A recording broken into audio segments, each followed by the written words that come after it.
Pasado na sa ikatlo at huling pagbasa sa Senado ang Enhanced Basic Education Act o batas para sa K-12 program ng Department of Education. Pero hanggang ngayon po, marami pa rin sektor ang umaalma sa bagong programa na sinimulan ng ipatupad. Balitang hatid ni Bam Alegre. Tila nakagraduate na sa Senado ang Senate Bill 3286 o Enhanced Basic Education Act of 2012 matapos itong makapasa sa third and final reading. Ilang hakbang na lang, malapit nang maisabatas ang programang K-12 ng pamahalaan. Sa ilalim nito, required ang kindergarten bago ang 6 na taong elementarya. Susundan nito ng junior high school na mula grade 7 hanggang grade 10. Magkakaroon din ng karagdagang 2 taon na tatawaging senior high school. Ayon sa DepEd, kabilang ang Pilipinas sa 3 bansa sa buong mundo na 10 taon pa rin ang edukasyon bago ang kolehiyo. Sa buong Asia naman, nag-iisa na lamang tayo na ganito. Gayunman, hindi lang tungkol sa pagdadagdag ng 2 taon ang K-12. Layunin daw nito na patatagin ang curriculum, linangin ang nakasanayang dila at gamitin ang teknolohiya.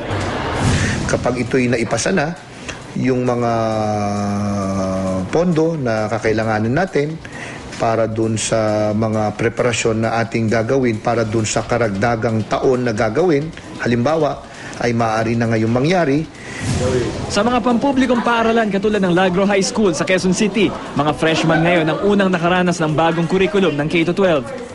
Grade 7 na sila kung tawagin at hindi na first year high school. Kahit wala pang batas, may otoridad daw ang DepEd na baguhin ang curriculum.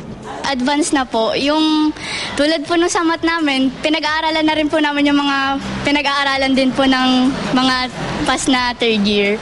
Yung sa parents naman po, nagrereklamo po sila kasi yung sa 2 years na yun, dagdag na naman daw po sa gastos sa pera. Pero po, para po sa mga estudyante, mas maganda po yun. Aminado ang DepEd, maraming magulang ang umaalma dahil dagdag gastos daw ang karagdagang 2 taon. Pero paniwala ng ahensya, mas makakatulong pa raw ang K-12 dahil pwede na raw matanggap sa trabaho kahit senior high school pa lang ang matapos. Kung sasabihin po natin na ang ating mga anak ay mas handa na kapag nakapagtapos ng high school dahil mas malaking namang porsyento ay hanggang high school lang naman po ang natatapos, sila po'y makakapagtrabaho.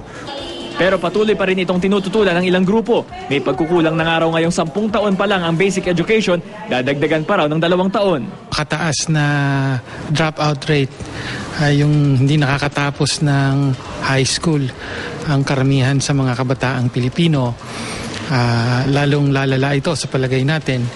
Yung patuloy na kakapusan sa budget, hindi napakita ng Malacanang, ng DBM na mapopondohan ng sapat. Bam Alegre, GMA News.